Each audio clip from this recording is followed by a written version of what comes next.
karagdagang programa ng OWA at mga benepisyo para sa mga solo parents OFW. Puwera pa ito sa scholarship ng anak or kapatid ng isang OFW. Pero dapat kumuha muna ng solo parent ID ang asawa na naiwan sa Pilipinas ng isang low-skilled OFW sa ibang bansa para maging priority sa mga benepisyo. Ngunit sino-sino nga ba ang maiko-consider na solo parent? Eto guys, panoorin nyo. Kasama po natin si Arnel Ignacio, sa head ng OWA. Sabihin mo ko anong OWA? Overseas Workers Welfare Administration na namamahala sa welfare ng ating milyon-milyong OFWs all over the world na pinoproblema ng ating mahal naman kayo kasi ni Kong BH, yung daw mga solo parents, kaya hinahabol ko siya rito. Magre-report na ako. Kasi dahil diba, meron tayong mga solo parents, basta ikaw ay asawa ng isang OFW na semi-skilled or low-skilled at nag-iisa kang nag-aalaga at nagpapaaral sa anak mo dito sa Pilipinas, ikaw ay considered solo parent. Kaya nandito si Arnel, ang OWA ay magbibigay ng priority sa mga solo parents. Bubuo na kami ng karagdagang programa aside from the scholarship. Kasi may utang ang OWA sa atin na guidelines. From the 2 years na, kaya ngayon gagawin na nila yung guidelines to make sure. So yun lang. Scholarship, solo parents, may OFW scholarships, tas priority ang may solo parent ID. So, punta na po kayo sa OWA. How do they apply? In fact, sa amin, we've increased the numbers of our scholars. Meron kami ng Educational Development Scholarship Program. Ito yung 60,000 a year. Yun namang ODSP, ito yung 20,000 a year para na sa mga kumikita lang ng $600 and below. Ngayon, ito, in-increase natin ito sa 5,000. But, since tayo ay narinig ko kayo talking about it, so we'll submit it to the board para idagdagan pa yung numero to make it easier for the solo parents. Please, bigyan niyo po kami ng guidelines so we can share it to the public. Okay, ito. Yun, tapos na yun. Because that's already an existing program. And then, yung isa pa, sa briefing sana bago umalis, yung departure, makisama sa briefing. Sa aming PIDOS, yung PIDOS yan, PIDOS, na they can avail of the solo parent ID kung ang kanilang asawa na may iwan dito. Kung low-skilled or semi-skilled sila. Kasi isasama namin yan sa briefing sa lahat ng OFW sa Pilipinas. And then, kargahan na namin ng extra privileges. Yes, please. Sino-sino nga ba ang mga solo parents ayon sa Amended Solo Welfare Act RA 11861? Hello po sa mga solo parents natin. Marami po ako nababasang mga tanong ninyo at sinasabing kayo po ay solo parent. Pero sino nga ba ang totoong solo parent ayon sa batas na RA 11861? Iisa-isahin ko po sa inyo para nang sa ganon, hindi po kayo nalilito kung sino ang qualified solo parent. Ikaw ay solo parent kung ikaw ay may anak na 22 years old and below na walang asawa, walang trabaho, nag-aaral at nakaasa pa sa kanilang mga magulang. Pwede rin namang ikaw ay may anak na 22 years old and above kung sila ay may physical or mental disability. Walang kinakasama o bagong asawa.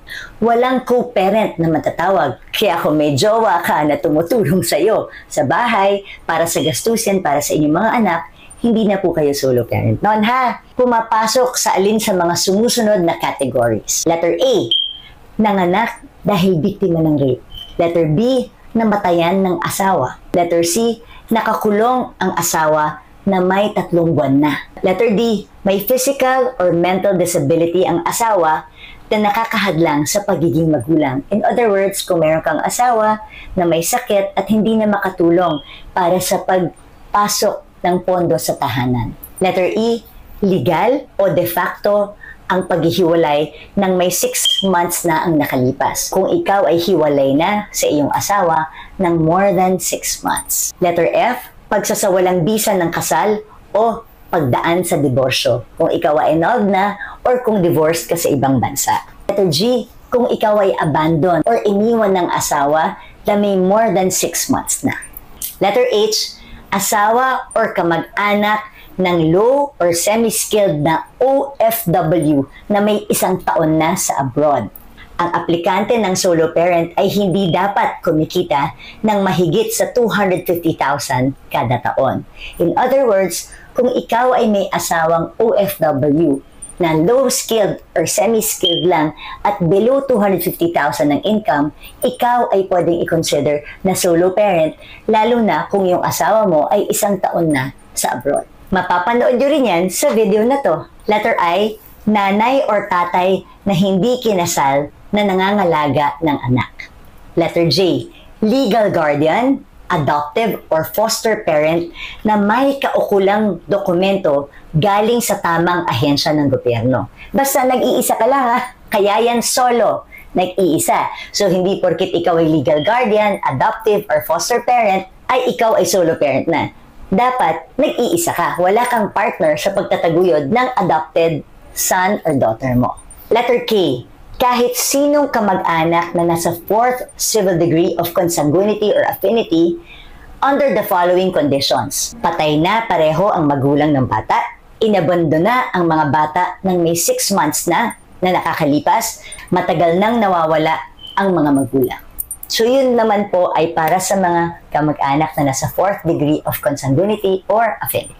At letter L, buntis na babae na nag-iisang dumadaan sa pagbubuntis. Naku, may pahabol pa pala ang espesyal na kategory ng mga solo parents. Sino-sino sila? Number 1, mga inabuso, inabandona o pinabayaan ng mga solo parents kasama na ang biktima ng domestic violence. Number 2, mga kabataang solo parents, mga 10 to 19 years old, ayon sa WHO, o yung mga biktima ng child marriages. Kasama rin po kayo bilang solo parents. Solo parent ka pa rin kung mag-isa kang nagpupundar sa inyong mga anak kahit nakasama mo sa bahay ang iyong mga magulang. Pwede kang kilalanin bilang solo parent basta kaya mong i-establish na ikaw lang mag-isa ang bumubuhay sa inyong mga anak.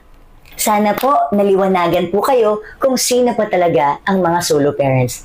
At ako rin po ay nakikiusap sa lahat ng ating mga kababayan. Sana po ang mag-avail lang ng mga benefits ng solo parents ay yung totoong solo parent. Tandaan po natin, hindi po biro ang magpalaki ng anak. At napakahirap po kung ikaw ay nag-iisa. Kaya sana po, kung kayo ay totoong solo parent, dun lang po sana kayo mag-apply ng solo parent ID. Kung kayo po ay interesado sa lahat ng mga solo parent information na binibigay po ng Bagong Henerasyon Party List, i-follow nyo lang po ako sa lahat ng social media accounts at i-follow nyo rin po ang Bagong Henerasyon Solo Parent Support. So, makukonsider na solo parent ang asawa o kamag-anak ng isang OFW na naiwan sa Pilipinas at nagbabantay ng anak nila, na kapag ang isang OFW ay low-skilled at hindi lalampas sa 250,000 pesos ang kinikita sa isang taon. At dapat ang OFW ay nasa 1 taon na o higit pa na nagtatrabaho sa ibang bansa. Sa mga kumpletong detalye guys, ay direkta kayong makipag-ugnayan sa OWA o kaya naman sa mga nagsusulong nito, na ilalagay ko ang mga page sa description ng video na ito para makita nyo.